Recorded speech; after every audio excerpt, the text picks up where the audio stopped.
Good morning, everyone. My name is Shoshanna Gross. I'm the Director of Events and Programming with the Ohio Restaurant Association, and this is our Daily Dose. Today, I am talking to the Managing Director of Government and External Affairs, Mr. Todd Bowen. Hi, Todd. Good morning, Shoshanna. Great to see you. Great to see you too. And thanks for taking some time. I know you're in the middle of doing the restaurant management program with GBQ, one of our fantastic partners. So absolutely being here. Yeah, it's so great to do things with our partners, and we're at their downtown office with lots of restaurateurs today. So it's a great day, but excited to take some time with you to talk through some of the things that are going on. Absolutely, yeah. So there are, as always, a lot of things going on at the state level, and the Ohio Restaurant Association has a number of events and programs happening. So we're going to take some time to talk about those. So I think kind of the most important thing, so we'll put it at the top here, is the Ohio Small Business Grants that are still available for restaurant and bar operators specifically. So those are being given out by the Department of Development. Can you tell us a little bit more about them, the money that's available, and how people can apply for it? Yeah, thanks, Shoshanna. And this one is so important and so timely. This is a grant program that the state of Ohio put together for businesses in Ohio, and really goes more specifically toward kind of travel, tourism, hospitality businesses. But they specifically, and we work closely with them on putting this together, they allocated $100 million specifically for food and beverage establishments whose business was down in 2020 versus 2019. And that was dollars that they put in the last budget cycle. And when they did the new budget cycle, we were able to say they got them to double that money. So there's $200 million that they did specifically for food and beverage establishments. And it's both good news, but also something we want to work on is that there's still a lot of money left in that pot. There's still $130 million left. The way that you apply is you go to businesshelp.ohio.gov. All of the rules are there, but I'll just go over a couple of the basics. And it is just you apply, and it's per location, not per business. So if you have multiple locations, if some of them qualify and some of them don't, because we know, you might have a location that just by carry out did a little bit better in 2020 than it did in 2019. But any of your locations that are down, definitely apply. And the grants are either $10,000, $20,000, or $30,000. Totally dependent on how much your business was down. So I would really encourage everyone, not only apply yourself, but I can't go back to the state of Ohio and say, we need more money for specific other programs when they've got this money sitting in the pot that they did specifically for restaurants. So don't only apply yourself, talk to all of your colleagues in the industry, encourage them to apply. And if they have questions, I'm always glad to help answer their questions, but they should start just by going to businesshelp.ohio.gov. And just to clarify, Todd, these are grants, right? So there's no forgiveness program afterwards. It's it's money that's handed to the business owner to use in general operations. Absolutely. If you qualify, you get those dollars, and those dollars are just now starting to go out. So you can use that for whatever you deem is most necessary to help your business.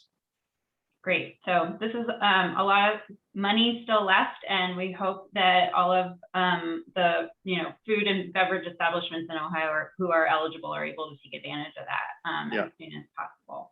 Absolutely. Yeah. So there's that thing.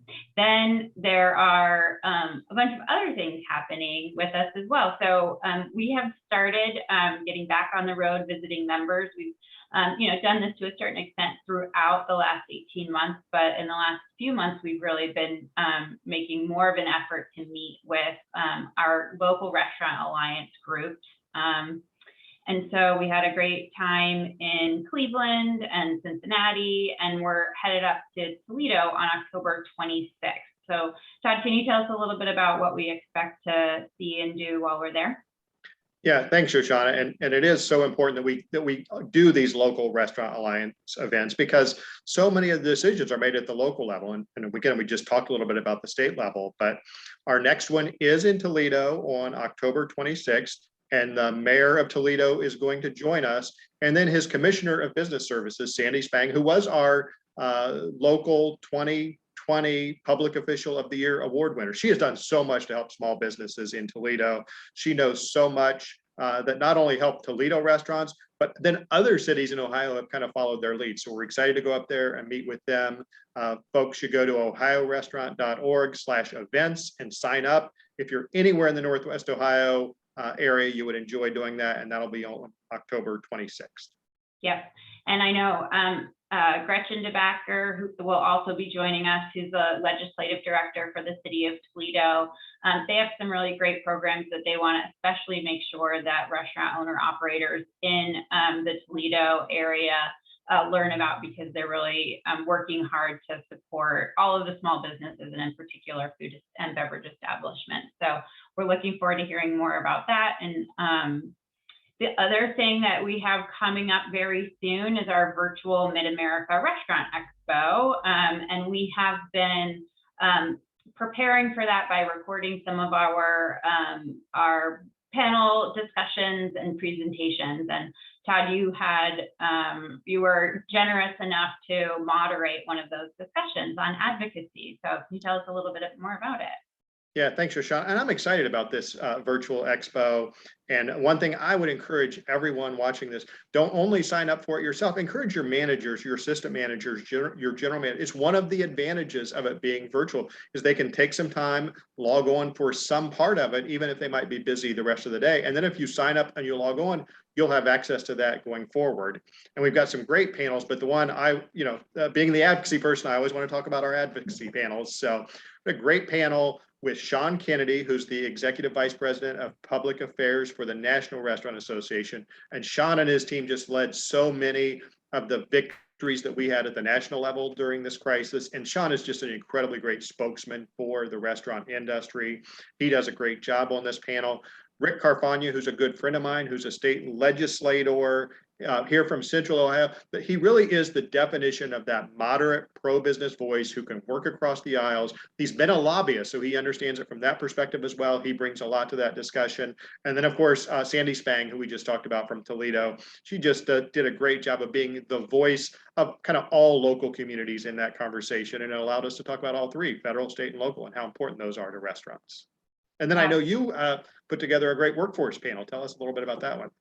Yeah, absolutely. So we know that workforce and workforce development and labor shortage is one of the biggest issues facing our industry and many industries. And so we wanted to just start to have a conversation about what we are doing here in Ohio, what we can expect at the federal level, and then also what some of the data is around what we can expect in terms of labor and workforce returning and what some of the shifts to our industry might look like as a result. So we had a really great conversation with three different folks about that. So we had Erin Patinkin, who is a co-founder of two small businesses, Oven Lee and Seymour Meats and Veggies, and she's also a consultant for many small businesses who are just getting off the ground.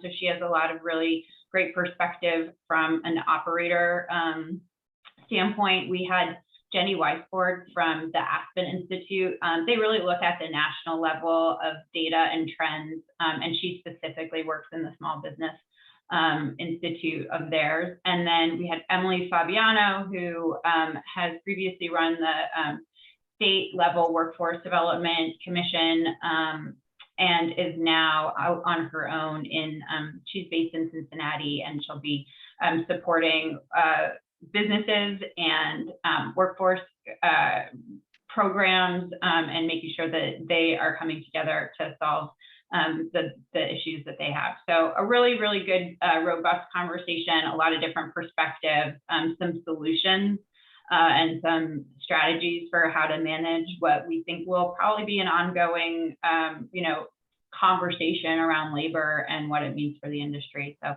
really looking forward to that. Remember, if you're a member of the ORA, you can sign up for our Mid-America Restaurant Expo for free always, especially do that this year. There's just going to be a lot of really great content. Those are just kind of two of the top ones that we're talking about today. That's awesome. I know Emily from working with her when she was at the Governor's Office of Workforce Transformation, and she's building a great business. It'll be exciting to hear. And I'm excited to hear what Aaron and Jenny bring to that conversation as well. So great panel you put together there, Shoshanna. Yeah, thank you. Yeah, I think it'll be a really beneficial one for a lot of people to tune into. Absolutely. And as we sort of start to look at coming to the end of the year, which is amazing to think about, we have a number of fundraising goals that we like to meet, and some of them are around our PAC fundraising. So can you talk a little bit about maybe what the PAC is, and why it's important for folks to participate and attend events around PAC fundraising? Yeah, thanks, Shoshanna. Certainly, if the last 20 plus months have shown us anything, it is the importance of advocacy and having a collective voice. And that's what the Ohio Restaurant Association, it's your voice in all of these areas where it needs to be. But one part of having that voice is raising dollars specifically for our Ohio Restaurant PAC, and it allows us to support pro-business candidates at all levels, but especially at the state level, because that's what the Ohio Restaurant PAC is focused on, who then we know that we help them get elected because we want those pro-business folks there. And then it's just, it's a part of the political process. It's an important part. And it's one that we definitely need your help with. So 2022 is an important election year here in Ohio, statewide races, congressional races, an Ohio Supreme Court race that's going to be really important. And we definitely need to raise some dollars into our PAC by the end of 2021 to be well prepared for 2022. And to that end, we're going to host a fundraiser on December 1st. It'll be at Little Turtle Country Club. It'll be a happy hour, 3 o'clock reception. And we've invited 2 special guests to join us, Lieutenant Governor John Husted, and then Sharon Kennedy, who's currently a Supreme Court justice and is running for Chief Justice of the Ohio Supreme Court. And this court is so important because if we get pro-entrepreneur bills passed in the legislature, but the Supreme Court rules against them, that doesn't help Ohio's businesses. So that's why we're really focused on those 2, because they are so important in 2022. We hope that they're both able to join us, but we certainly know it'll be a great, robust conversation either way, and a very important place for us to raise dollars. So you'll see that posted on many of our areas, definitely on our ORA events page. I'm sure we'll have it posted there. And I will probably be personally reaching out to many of you and asking you to support the PAC. So definitely be on the lookout for that. We appreciate your support of that in the past, and we'll look forward to a great event on December 1st. Great. So much going on as always. And thank you so much for taking some time to walk it through with me today. Absolutely. Sure. Every time we do these, I think, man, there's only 2 or 3 things to talk about. But once we get into it, there's so many things going on. But it's important that people know about them. Absolutely. Thanks, Todd. Talk soon. Thanks, Shoshanna.